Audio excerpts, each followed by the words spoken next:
How to fish in Enshrouded game. First, you need your fishing rod. Then you will need the bait. I'm gonna use fireflies. Come to a lake. I found a lake in this area. Here. Alright. Now you will click left click in your mouse. Hold it and release. Now we wait till a fish bite.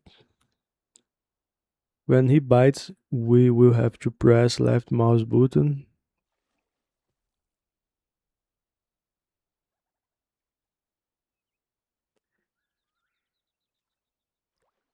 Alright.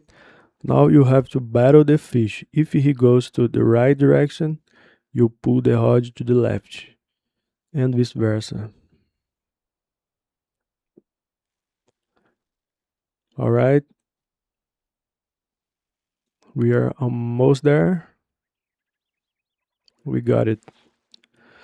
Alright, see you next time.